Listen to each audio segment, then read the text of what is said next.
अच्छा बच्चों, last time हम लोगों ने कैरेक्टरिस्टिक पढ़े थे किसके, डॉट प्रोडक्ट के, या उसको स्केलर प्रोडक्ट भी कहते हैं। स्केलर प्रोडक्ट क्या होता है, प्रोडक्ट क्या होता है, पहले तो ये पता नहीं चाहिए प्रोडक्ट क्या होता है। प्रोडक्ट का मतलब होता है कि अगर आप दो चीजों को मल्टीप्लाई करते हैं तो जो आंसर आता है वो प्रोडक्ट कहलाता है।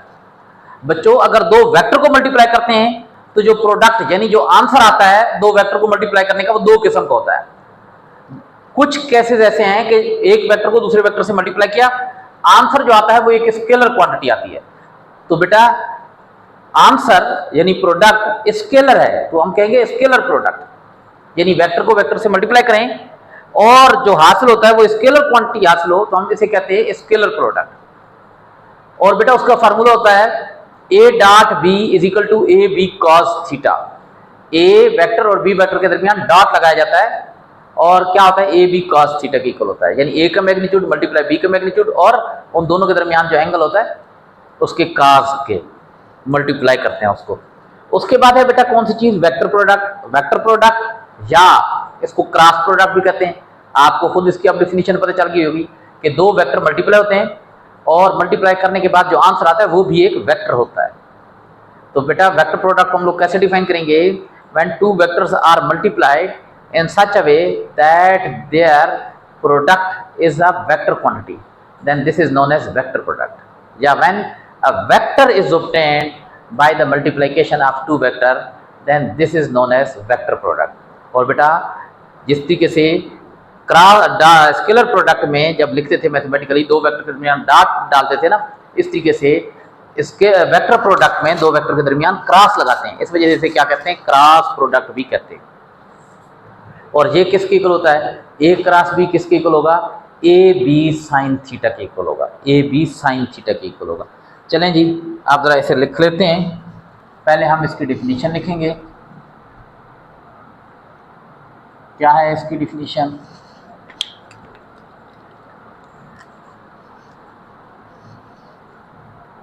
When a vector quantity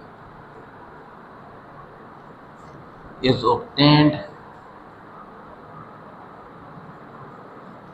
by the multiplication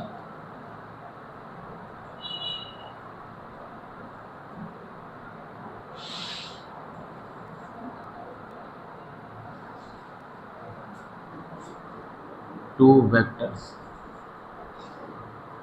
then this is known as क्या कहलाता है बेटा, वेक्टर प्रोडक्ट। ठीक है जी, और cross product.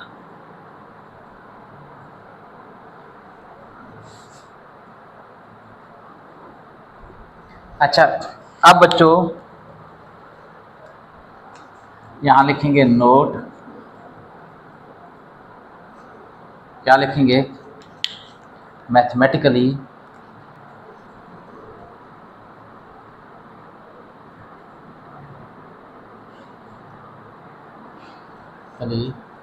a cross sign कौन सी थी, ये वाली, is placed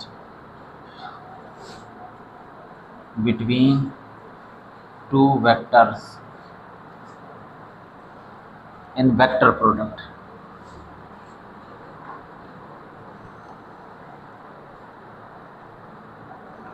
अब बच्चों अगर आपके पास हैं दो वेक्टर ए और बी, ये एक वेक्टर है ए, ये दूसरा वेक्टर है कौन सा, बी है, इनके दरमियान एंगल है थीटा। अब ए को बी से मल्टीप्लाई करेंगे ना, या बी को ए से मल्टीप्लाई करेंगे तो आंसर भी इनका वेक्टर आएगा और उस वो आंसर भी वेक्टर क्वांटिटी आएगी। अब उस वेक्टर क्वांटिटी की भी डायरेक्शन होगी, उसकी डायरेक्शन इन दोनों पर परपेंडिकुलर होगी, इस पर भी 90 डिग्री का, इस पर भी 90 डिग्री का। यानी अगर ये इस तरीके से बोर्ड पर है तो उसकी डायरेक्शन या तो इस साइड पर होगी, सामने की साइड पर, आप देखें इधर से 90 का एंगल, इधर से भी 90 का एंगल बना रही है, या बोर्ड के पिछली साइड पर होगी। ठीक है, अब इधर या इस साइड पर या उस साइड पर, इन दोनों में से एक होगी। और कैसे पता चलेगा, इसके लिए आगे रूल है, पढ़ते हैं। लेकिन बेटा अगर आप पेपर पर बनाएंगे ना तो पेपर पर इस तरह बनेगा ना, ये पेपर नीचे होगा, इस तरह पेपर पर बनेगा, तो इनका जो क्रॉस प्रोडक्ट होगा उसकी डायरेक्शन या तो ऊपर की जानिब होगी या फिर नीचे की जानिब होगी। इस तरीके से नजर आ रहा है ना, इस तरीके से। ठीक है।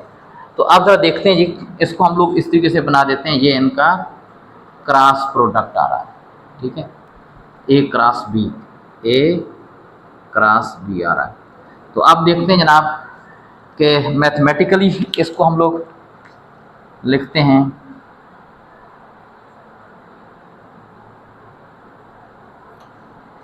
ए क्रॉस बी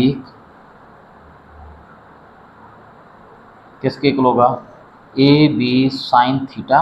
बच्चों सिर्फ अगर ए बी साइन थीटा लिखेंगे ना तो ये सिर्फ और सिर्फ मैग्नीट्यूड बनेगा। अब ये तो वेक्टर है ना, क्रॉस प्रोडक्ट वेक्टर है, तो क्या मतलब उसकी डायरेक्शन भी होगी। तो डायरेक्शन को हम लोग फिर एक यूनिट वेक्टर के साथ एन लगा देते हैं, और एन के ऊपर क्या है, यूनिट वेक्टर मैंने बताया था ना, ऐसा वेक्टर होता है जिसका मैग्नीट्यूड 1 होता है, लेकिन वो क्या करता है, डायरेक्शन शो करता है। तो इसका मैग्नीट्यूड 1 है ना, ये भी मैग्नीट्यूड है, इसका मैग्नीट्यूड 1 अगर इसके साथ मल्टीप्लाई होगा तो इसके मैग्नीट्यूड में कोई चेंज नहीं करेगा, ये जो क्रॉस प्रोडक्ट है। लेकिन साथ ये क्या आ जाएगी, यूनिट आ जाएगी। ये एन इसकी यूनिट यूनिट नहीं, डायरेक्शन बता रहा है। यूनिट वेक्टर किस चीज़ को शो करता है, डायरेक्शन को शो करता है। ये बता रहा है कि इसकी डायरेक्शन भी है। अब कौन सी है ये अभी कंफर्म नहीं है, पता नहीं है, ठीक है। आप ज़रा देखें इसके बाद कौन सी चीज़ है, डायरेक्शन इसकी कैसे फाइंड करते हैं, direction of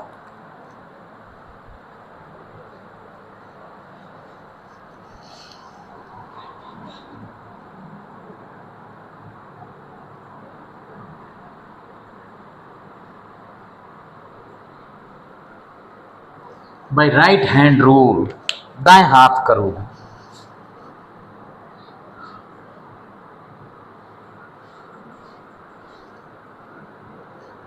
right hand rule. अब राइट हैंड क्या कहता है जरा समझते हैं बेटा। अगर ये हमारे पास एक वेक्टर है एक, ये हमारे पास दूसरा वेक्टर है कौन सा, बी है, ये इनके दरमियान एंगल है थीटा। अब ए और बी के दरमियान पता है एक एंगल नहीं है, दो एंगल है, एक स्मॉलर एंगल और एक लार्जर एंगल। लार्जर एंगल ये स्मॉलर है और लार्जर कौन सा होगा, ये वाला एंगल इनके दरमियान, ये लार्जर एंगल। अगर ये कितना है 45 है ना, तो ये पूरा 360 में से 45 माइनस कर दें तो ये वाला बन जाएगा, यानी 315 बन जाएगा। ये 45 है तो ये कितना हो जाएगा, 315 बन जाएगा, 315 डिग्री। ये वाला एक एंगल, एक ये वाला एंगल। तो स्मॉलर एंगल कौन सा है, ये वाला एंगल स्मॉलर एंगल है, ये वाला। तो जब हम कंसिडर करते हैं तो स्मॉलर एंगल कंसिडर करते हैं हमेशा। तो कह रहा है कि अगर आपने ए को बी पर, ए को बी से मल्टीप्लाई करना है, यानी ए क्रॉस बी करना है, ए क्रॉस बी करना है। अब सपोज करें ए क्रॉस बी करने से जो वेक्टर बनता है वो सी वेक्टर है, सी वेक्टर, उसकी डायरेक्शन कैसे किस तरफ होगी, ठीक है जी, किस तरफ को डायरेक्शन होगी, मतलब उसका मैग्नीट्यूड क्या हो जाएगा, ए बी साइन थीटा की इक्वल होगा। हम उस वेक्टर को सी वेक्टर का नाम दे देते हैं ना, या आप सिर्फ यही कह दें ए क्रॉस बी कह दें, या सी का नाम दे दें, जो आपका दिल करता है उसको। अच्छा आप जरा देखें जी उसकी डायरेक्शन किस तरफ होगी।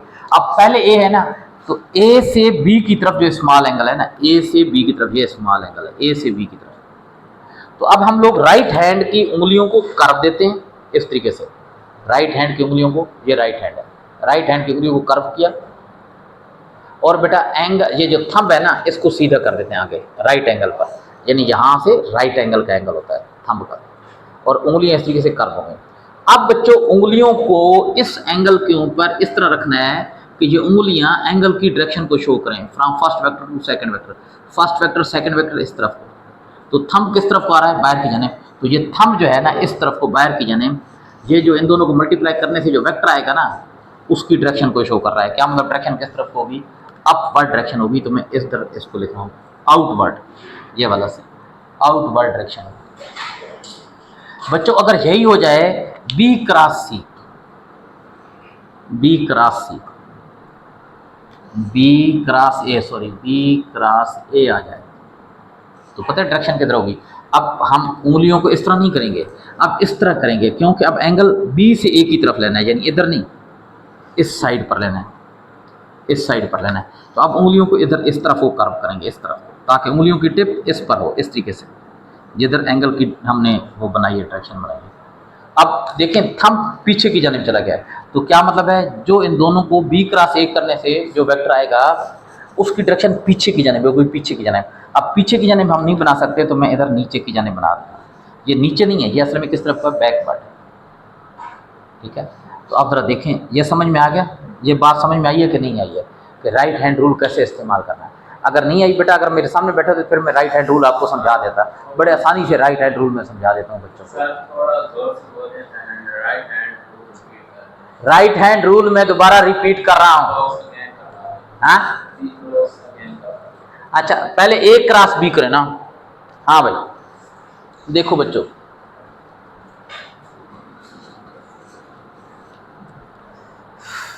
जोर से बोल बोलकर मेरी हालत इस वक्त टाइट हो चुकी होती है, ठीक है।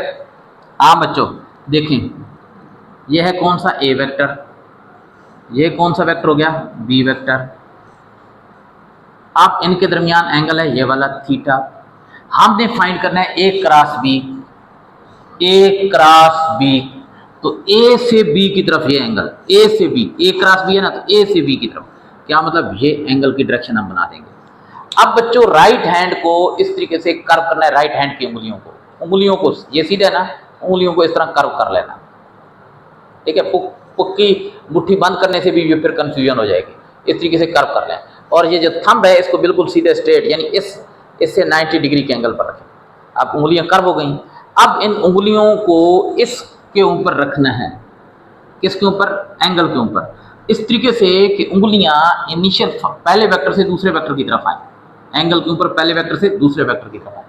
जरा देखें यहाँ से पहले से दूसरे की तरफ आ रही है, पहला वेक्टर ये है ना, पहले ए है, ए से बी की तरफ उंगली जा रही है, ए से बी की तरफ। तो ये जो थंब होगा ना, थंब उंगलियां तो आएंगी पहले वेक्टर से दूसरे वेक्टर की तरफ एंगल के ऊपर, लेकिन जो थंब होगा वो इन दोनों को मल्टीप्लाई करने से जो वेक्टर बनेगा उसकी डायरेक्शन को शो करेगा।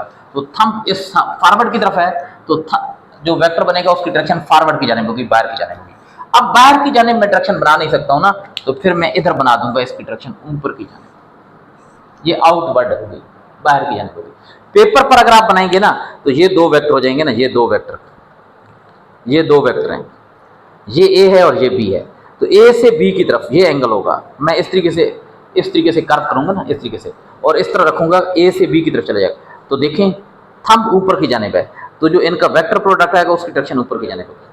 हाँ, उसकी डायरेक्शन किस तरफ होगी, ऊपर की। अब आ रहा है नजर, जरा देखें बच्चों, पहले शायद आपको नजर ना आया हो, ये दो वेक्टर हैं, ये ए है ब्लू वाला और ये ब्लैक वाला बी है, ए और बी, ये इनके दरमियान एंगल है। अब मैंने ए क्रॉस बी करना है, पहले ए फिर बी, ए क्रॉस बी, तो एंगल क्या होगा, ए से बी की तरफ, इस तरफ को।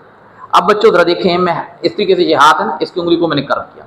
अब उंगलियों को मैं ए से बी की तरफ ये कर्व करा दूंगा ना, ए से बी की तरफ, तो थंब ऊपर की जानिब है। क्या मतलब, ए क्रॉस बी करने से जो वेक्टर बनेगा उसकी डायरेक्शन ऊपर की जानिब होगी, यानी ये वेक्टर है तो इधर ऊपर की जानिब होगा। देखिए इससे भी 90 का, इससे भी 90 का एंगल बना रहा है। लेकिन अगर बी क्रॉस ए करना हो, ये बी है ये ए है, तो अब बी से ए की तरफ उंगलियां इस तरफ को लाएंगे, बी से ए की तरफ उंगलियां, तो यानी बी से ए की तरफ उंगलियां लेकर आए ना, तो अब थंब नीचे की जानिब चला गया। तो अब इनकी वजह से जो वेक्टर प्रोडक्ट बनेगा उसकी डायरेक्शन किधर होगी, नीचे की जानिब होगी। बहुत सारे स्टूडेंट क्या गलती करते हैं, वो जनाब जब ए से बी करना हो तो इस तरफ कर लेते हैं।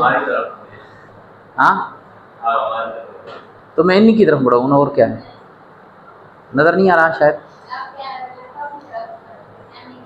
हाँ जी, इधर देखें ना, आपकी तरफ ही बढ़ा हुआ हूँ। देखो बच्चों, अब बहुत सारे बच्चे क्या करते हैं, ए से बी करना हो तो ये कर लेते हैं ऊपर की जानिब थंब, बी से ए करना हो तो वो फिर राइट हैंड के बजाय लेफ्ट हैंड कर लेते हैं, ये देखो फिर भी ऊपर की जानिब। और नहीं भाई, हाँ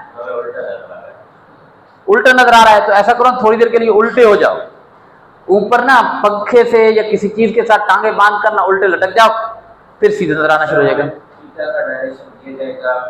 नहीं, थीटा का डायरेक्शन नहीं ना यार, आपको कहा जाएगा कि ए क्रॉस बी है, तो आपने खुद ए से बी की तरफ क्रॉस लगा थीटा की डायरेक्शन बना लेनी है, ठीक है।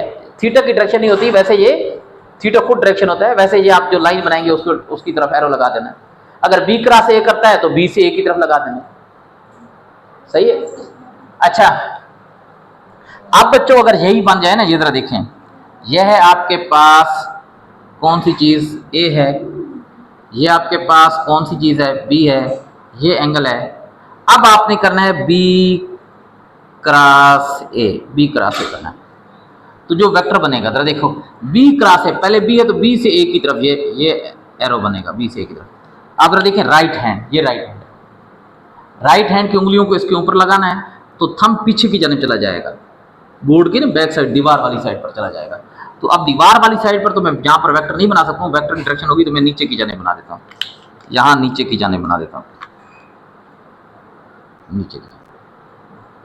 अगर ये सी होगा तो ये इसका और इसका मैग्नीट्यूड बराबर होगा, क्योंकि मैग्नीट्यूड का फॉर्मूला क्या होता है, ए बी साइन थीटा। ए का मैग्नीट्यूड ये है, बी का मैग्नीट्यूड साइन थीटा, थीटा वही है। इधर भी क्या होगा, बी ए साइन थीटा हो जाएगा, ये मैग्नीट्यूड हो जाएगा। तो देखिए ना सारे ये और ये नंबर बराबर है, मैग्नीट्यूड बराबर होगा। फर्क किसका आ रहा है, डायरेक्शन का, डायरेक्शन अपोजिट हो जाएगी। क्या मतलब, अगर आप इसको सी कहेंगे तो ये देखिए ना, इसकी और इसकी लंबाई सेम होगी, मैग्नीट्यूड सेम होगा, डायरेक्शन अपोजिट होगी। चलो बताओ, दो ऐसे वेक्टर जिनका मैग्नीट्यूड सेम हो, डायरेक्शन अपोजिट हो, कौन से क्या कहलाते हैं एक दूसरे के? बताएंगे अभी मेरे स्टूडेंट, शाबाश जल्दी करें। देखें बेटा आप इनको, नेगेटिव वेक्टर। तो क्या मतलब, ये सी और ये सी क्या हो जाएगा, माइनस सी, नेगेटिव वेक्टर आ जाएगा। ठीक है, अब आई होप कि अब राइट हैंड समझ में आ चुका होगा। नहीं आया तो एक दिन मेरे पास लाइव क्लास लें, इंशाल्लाह राइट हैंड ऐसे समझाऊंगा कि जिंदगी भर याद रहेगी। अच्छा, अब बच्चों हम लोगों ने क्या करना है, अब हम लोगों ने इसके कैरेक्टरिस्टिक स्टडी करना। कौन सा मार्कर वाला? और यार मार्कर वाला नहीं आया तो ये तो समझ में आ गया ना, कोई बात नहीं है, बात एक ही है ना। ठीक है, अच्छा बच्चों मैं इसको मिटा रहा हूं। बेटा आगे है कि इसके कैरेक्टरिस्टिक हैं।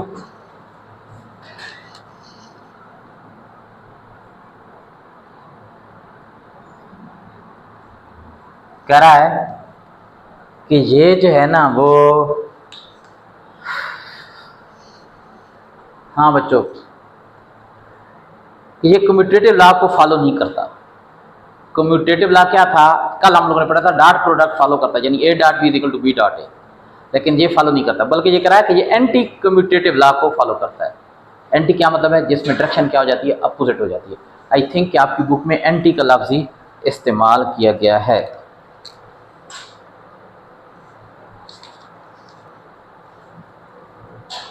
हाँ, एंटी कम्यूटेटिव। यार बच्चों अब पता है क्या, कल भाई आप लोगों की केमिस्ट्री की क्लास नहीं होगी, कल मेरी फिर कॉलेज में ड्यूटी है, मादरत के साथ क्या करें, मजदूरी करना पड़ती है।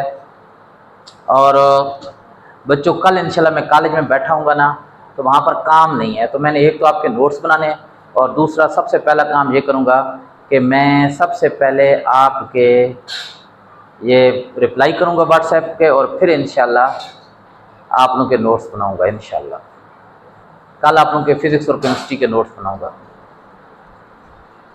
हाँ भाई, पहला क्या है, एंटी कम्यूटेटिव।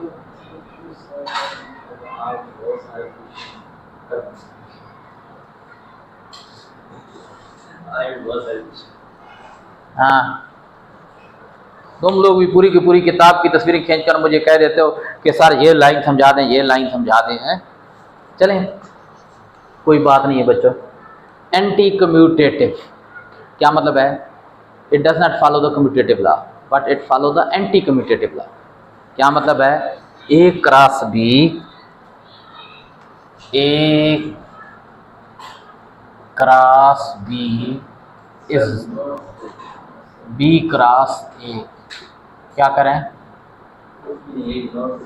बी क्रॉस ए के इक्वल नहीं होता, बल्कि ए क्रॉस बी किसके इक्वल होता है, माइनस बी क्रॉस ए।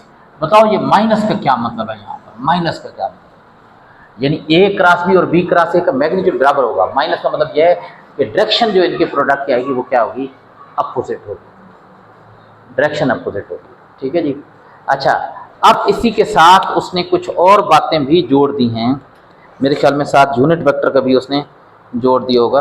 अच्छा, इसकी यार एग्जांपल थी वो मैंने करवाई नहीं है, चलें पहले वो कर लें। चलें पहले आप इसके करैक्टरिस्टिक शुरू कर दिए तो वही कर लेते हैं। ठीक है, अब कह रहा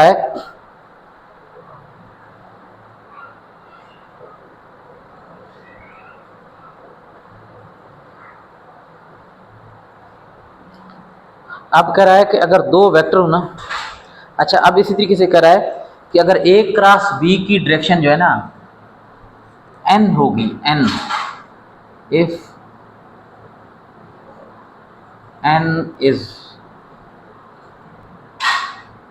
unit vector showing the direction of A cross B। ये आपकी बुक में लिखो, इस वजह से मैं लिख रहा हूँ। अगर इनकी डायरेक्शन को n वेक्टर शो कर रहा है, इनके जो प्रोडक्ट आंसर आएगा, यूनिट वेक्टर है ना, सिर्फ डायरेक्शन शो करता है, then the direction of B cross A will be क्या होगी, -n। n की अपोजिट हो जाएगी। A क्रॉस B की अगर n है तो इसकी B क्रॉस A की -n यानी अपोजिट डायरेक्शन हो जाएगी। अच्छा, अब आगे कह रहा है कि अगर दो पैरेलल वेक्टर हों, cross product of two parallel and antiparallel vector, cross product of two parallel vectors,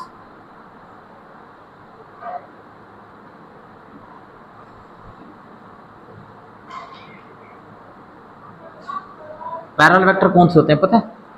parallel, ये एक वेक्टर हो गया, ये दूसरा वेक्टर हो गया, ये पैरेलल है, भले मैग्नीट्यूड छोटा बड़ा हो, डायरेक्शन सेम हो।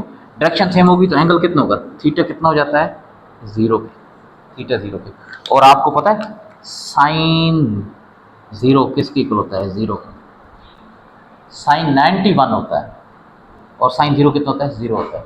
आप ज़रा देखें, आपके पास क्या हो जाएगा, A क्रॉस B किसके इक्वल हो जाएगा, ए बी। अच्छा, इस सूरत में ना, इस सूरत में A क्रॉस B किसके इक्वल होगा, 0 के इक्वल होगा। अब इसको प्रूव कर लेते हैं। हाँ भाई, A क्रॉस B बेटा किसके इक्वल होता है, ए बी साइन थीटा, और साथ क्या आ जाएगा, n वेक्टर आ जाएगा। आप जरा बताएं, अच्छा बताएं, जब हम लोग करते थे A डॉट बी तो वहां पर हम लिखते थे A dot B equal to A B sine theta, उधर तो n नहीं लगा देते, वजह क्या है? शाबाश, जल्दी जल्दी बताएं, देखें बता रहे होंगे मेरे स्टूडेंट।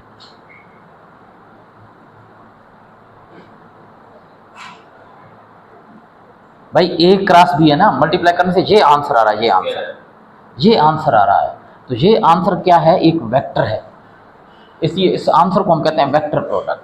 तो वेक्टर का ये तो है, वेक्टर का सिर्फ मैग्नीट्यूड, तो वेक्टर की डायरेक्शन भी होती है, तो ये वेक्टर की क्या शो कर रहा है, डायरेक्शन शो कर रहा है। अब जरा देखें, ये आपके पास क्या हो जाएगा, A क्रॉस B किसकी इक्वल हो जाएगा, ए बी साइन थीटा की जगह 0 लिखेंगे।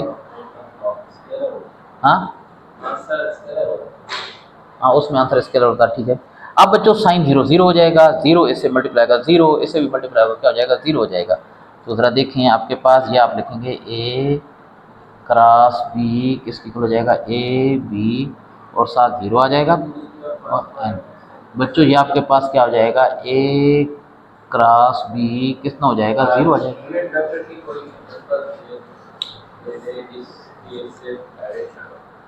बेटा देखें, किसी भी हर वेक्टर के साथ ना हम यूनिट वेक्टर लगा देते हैं उसकी डायरेक्शन शो करने के लिए, हर वेक्टर के लिए।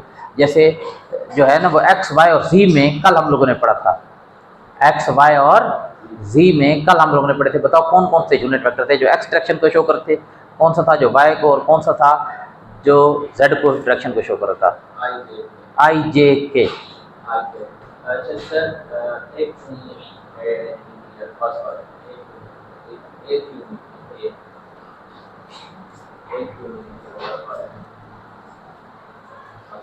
फर्स्ट वाले में ए क्यों नहीं किया, क्या ए क्यों नहीं किया? अच्छा, अब बच्चों उसके बाद है, अगर देखो ना बच्चों, देखो बच्चों इसी तरीके से ये माइनस क्यों लिखा, देखो माइनस क्यों लिखा, डायरेक्शन अपोजिट है, ठीक है, यानी ये बराबर नहीं है, लेकिन अगर डायरेक्शन अपोजिट है तो फिर हम कहते हैं ये बराबर होते हैं, अपोजिट हैं एक दूसरे के, ठीक है। अच्छा, अब बच्चों इसी के आगे है कि अगर जो है ना बेटा यूनिट वेक्टर हूँ, पैरेलल यूनिट वेक्टर, ठीक है, देखिए नहीं नहीं, ये पूरे सारे के साथ है, यानी आप ये समझ लें कि ये आप जरा देखें, तीसरा है कौन सी चीज, क्रॉस प्रोडक्ट ऑफ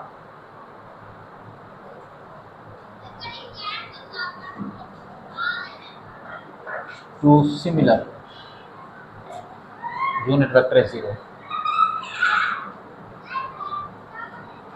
इज 0, यानी I क्रॉस I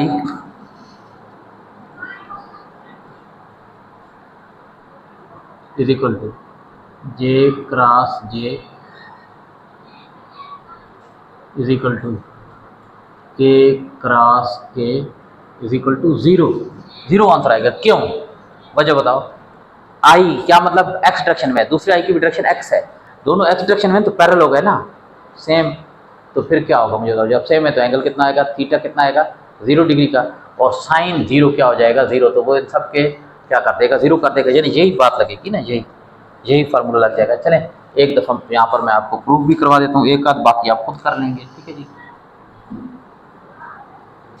प्रूफ क्या करेंगे, देखें, I क्रॉस I बेटा क्या हो जाएगा, I का मैग्नीट्यूड कितना है, ये यूनिट वेक्टर है, इसका मैग्नीट्यूड 1 है, इस I का मैग्नीट्यूड भी कितना है, 1 है, और क्या आ जाएगा, साइन थीटा, ठीक है, और डायरेक्शन आ जाएगी n। अब देखें I cross I is equal to 1, और ये 1 साइन I और I के दरमियान साइन कितना है, 0। अब बच्चों I क्रॉस I 1 से मल्टीप्लाई का 1, लेकिन साइन 0 कितना हो जाता है, 0। 0 ये हो जाएगा ना 0, वो 0 इनसे मल्टीप्लाई का 0, इससे मल्टीप्लाई का 0, आंसर क्या आ जाएगा, 0। यही तो हमने लिखा है, I क्रॉस I किसकी इक्वल है, 0 की इक्वल है। इसी तरीके से अब आप खुद प्रूव कर लेंगे, कौन सी चीज़, J क्रॉस J किसकी इक्वल है, 0, K क्रॉस K किसकी इक्वल है, 0, कर लेंगे। शाबाश, जल्दी जल्दी बताओ ना, जल्दी जल्दी बताओ, नहीं बता रहे। अच्छा, उसके बाद है cross product of opposite vector, आपकी बुक में लिखा हुआ एंटी पैरेलल। अपोजिट और डिफरेंट में फर्क होता है। डिफरेंट वो होते हैं जिनके एंगल डिफरेंट होते हैं, लेकिन अपोजिट वो होते हैं जिनके एंगल अपोजिट, यानी डायरेक्शन अपोजिट होती है। 180 के एंगल का फर्क होता है, 180 का, ठीक है। तो cross product of two anti parallel,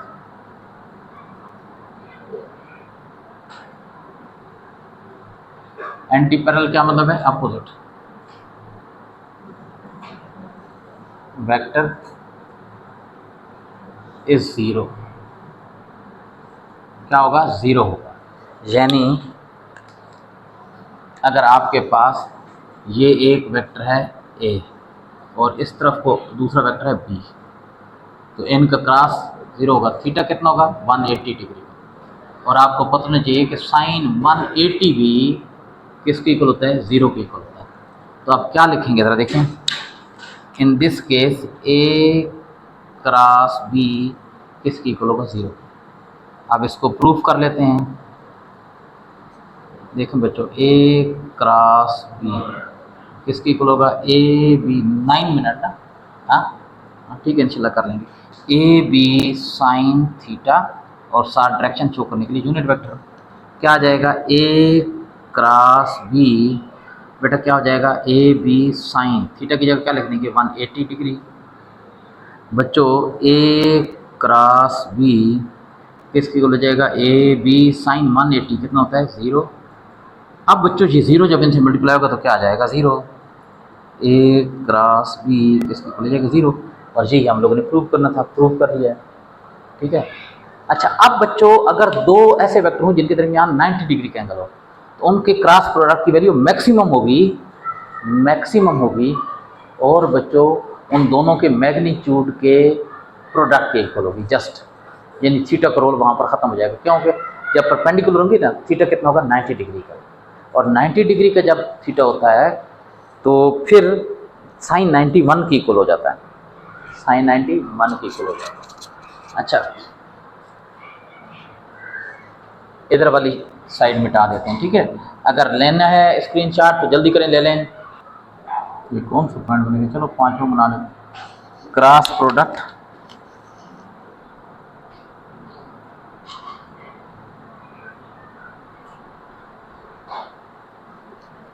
to perpendicular vector.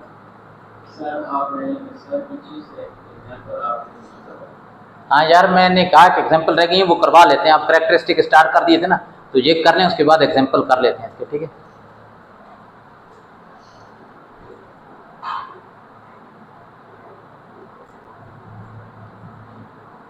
और उसका जो मैग्नीट्यूड होगा, यानी दो परपेंडिकुलर वेक्टर हैं तो उनका क्रॉस प्रोडक्ट की वैल्यू मैक्सिमम आएगी, ठीक है। मैग्नीट्यूड, देयर मैग्नीट्यूड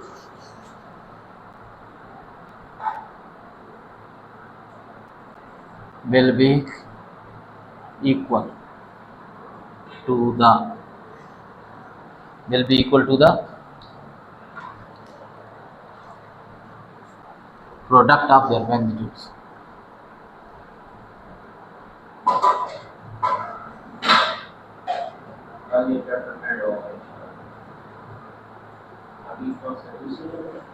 हाँ, दूसरा है इंशाल्लाह। बच्चों देखें कि स्पीड हमारी अल्हम्दुलिल्लाह ठीक ही है, स्लो नहीं है। समझिए कि तकरीबन 15 तारीख से हम लोगों ने ये स्टार्ट किया था, ठीक है। बीच में छुट्टियां भी आ गई थी। वैसे 13 से स्टार्ट किया था, लेकिन 1-2 दिन तो हमारा ये काम चला ही नहीं था। फिर शुरू में तकरीबन 8-10 दिन तो बहुत मसाइल रहे, कभी नेट का मसला, कभी ये मसला, कभी वो मसला। फिर कुछ क्लासेस अब जाकर थोड़ा स्मूथ हुई हैं। अभी भी कभी कभी मसला आ जाता है, लेकिन इंशाल्लाह चलती रहेंगी। तो हमारा दूसरा चैप्टर इंशाल्लाह 1-2 दिनों में एंड हो जाएगा। और फिर कोशिश करेंगे कि इसके बाद चैप्टर ना है, पता है क्या क्या है, आसान किस्म के चैप्टर है, यानी लंबी चौड़ी थ्योरी वाली बातें उनमें नहीं है। टेक्निकल हैं, कंसेप्चुअल हैं, तो जल्दी ख़त्म भी हो जाते हैं और पढ़ाने में भी थोड़ा सा अच्छा लगता है, ठीक है। हल्की फुल्की थकावट होती है, जिसके असर शायद आपको चेहरे पर नज़र आ रहे होंगे, लेकिन कोशिश करूँगा कि इंशाल्लाह इसको भी थोड़ा सा ख़त्म करें, ठीक है। तो कोर्स इंशाल्लाह आप लोगों का विद इन टाइम, बल्कि टाइम से पहले ख़त्म करवाऊँगा, अल्लाह ने चाहा तो, ठीक है जी। Magnitude will be equal to the product of, अच्छा आप जरा देखें ना कि यानी जो इनके क्रॉस प्रोडक्ट जो वेक्टर बनेगा ना, उसका मैग्नीट्यूड, इन दो वेक्टर के मैग्नीट्यूड के प्रोडक्ट, यानी दो वेक्टर के मैग्नीट्यूड को जस्ट मल्टीप्लाई करें तो आपके पास जो इनका क्रॉस प्रोडक्ट आएगा उसका मैग्नीट्यूड आ जाएगा। अब देखिए दो वेक्टर हैं, यानी थीटा, इस केस में थीटा कितना हो जाएगा, 90 डिग्री का। देखिए बेटा, दो वेक्टर हैं ए क्रॉस बी, ए और बी, तो ए क्रॉस बी किसकी इक्वल हो जाएगा, ए बी, और यूनिट क्या आ जाएगी, एन। अब इसको ज़रा प्रूव कर लेते हैं, ज़रा देखें, प्रूव कर लेते हैं। ये मज़ा आ रहा है यार, ये तो कोई ऐसा नहीं है कि जिसमें मुश्किल हो, ठीक है। सर आपने यार करवा दूंगा भाई, सारी चीज़ें करवा दूंगा, बता देना मुझे। अब जरा देखिए बच्चों, एक क्या हो जाएगा, ए क्रॉस बी किसकी इक्वल हो जाएगा, ए बी साइन थीटा, और यूनिट वेक्टर एन आ जाएगा। ए क्रॉस बी किसकी इक्वल हो जाएगा, ए बी, यहाँ साइन थीटा कितना आएगा, 90, एन आ जाएगा। बेटा ए क्रॉस बी, पता है आगे एक और ये बात भी याद रखें कि साइन 90 जो होता है ना, साइन 90 किसकी इक्वल होता है, सॉरी 1 के, 0 नहीं, 1 के। तो देखें जनाब, यहाँ पर ये हमारे पास क्या हो जाएगा, ए क्रॉस बी किसकी इक्वल हो जाएगा, ए बी साइन 91 की इक्वल हो जाएगा। एंड 1 मल्टीप्लाई करने से क्या होगा, सारे 1 हो जाएंगे ना, नहीं क्या होगा, कोई चेंज नहीं आएगी। तो आपके पास क्या आ जाएगा, A cross B is equal to A B, और साथ क्या आ जाएगा, यही चीज़ प्रूव करने की। अच्छा अब बच्चों, अगर आपसे एक एमसीक्यूज आता है कि A B lies at X Y plane, A B X Y plane पर है, तो इनके स्केलर, इनका जो क्रॉस प्रोडक्ट होगा उसकी डायरेक्शन कौन सी होगी, तो वो जेड डायरेक्शन में होगी, उन दोनों के परपेंडिकुलर। एक्स और वाई प्लेन के परपेंडिकुलर कौन से होता है, जेड होता है। तो आगे जरा देखें, two cross product of two perpendicular, कौन सी चीज़ बेटा, कौन सा, यूनिट वेक्टर। बच्चों अगर वीडियो ख़त्म हो गई, क्लास ख़त्म हो गई, तो फिर आज इतना ही, ठीक है। कल इंशाल्लाह, कल तो भाई आप लोगों की क्लास नहीं होगी, केमिस्ट्री की भी नहीं होगी, फिजिक्स की भी नहीं होगी, कोई क्लास नहीं होगी कल आप लोगों। Cross product of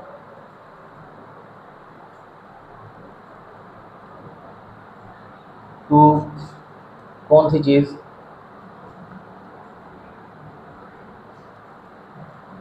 two perpendicular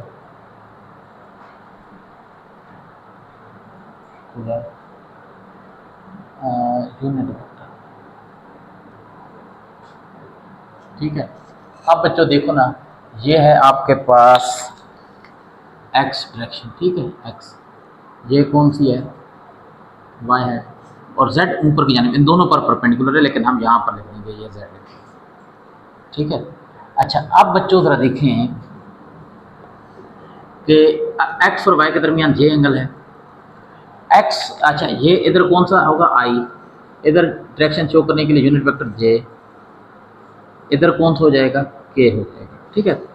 अब अगर मैं i क्रॉस j करता हूँ, i और j, देखो i से j की तरफ एंगल जाएगा तो z की तरफ यानी k की तरफ डायरेक्शन होगी, k डायरेक्शन होगी। अगर j डॉट k करता हूँ, k इधर है ना, बाहर की जानिब है ना, j dot k, j dot के, हाँ इधर ये एंगल होगा, यहाँ से ये आएगा ना, इधर आएगा j डॉट के, तो ये इस तरह बनेगा, तो I बनेगा, आंसर I की तरफ डायरेक्शन जाएगी। और अगर बच्चों k डॉट I करता हूँ, k से I की तरफ, तो ये है ना राइट एंगल, k से I, हाँ इस तरफ को, इधर एंगल घूम रहा है ना, तो इधर एंगल ये करूँगा इधर, तो ऊपर की जानिब यानी j की तरफ डायरेक्शन जाएगी, ये ध्यान रखें, परपेंडिकुलर। तो क्या लिखूँगा, I डॉट j किसकी इक्वल हो जाएगा, k के। इसी तरीके से j क्रॉस, डॉट नहीं क्रॉस, j क्रॉस k किसकी इक्वल हो जाएगा, i के। और इसी तरीके से k क्रॉस i किसकी इक्वल हो जाएगा, j के इक्वल हो जाएगा। ठीक है। और बच्चों अगर आप j क्रॉस i करेंगे ना, j क्रॉस i करेंगे ना, तो वो माइनस k की इक्वल हो जाएगा, यानी इनकी सिर्फ आपने चेंज कर दी अरेंजमेंट। ठीक है।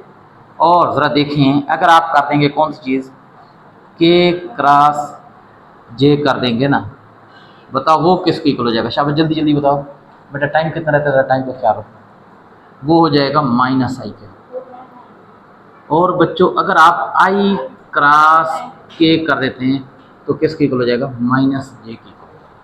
अब इसको प्रूव भी करना है, चलें मैं एक आध करवा देता हूँ, बाकी आपने खुद करना है। ज़रा देखो बच्चों, बात यह है i क्रॉस j खत्म। ठीक है बच्चों, इंशाल्लाह इसको आगे लेकर कल चलेंगे। अल्लाह हाफिज। अच्छा, इसको आगे लेकर कल चलेंगे नहीं, कल इसको आगे लेकर चलेंगे। ठीक है, अल्लाह हाफिज।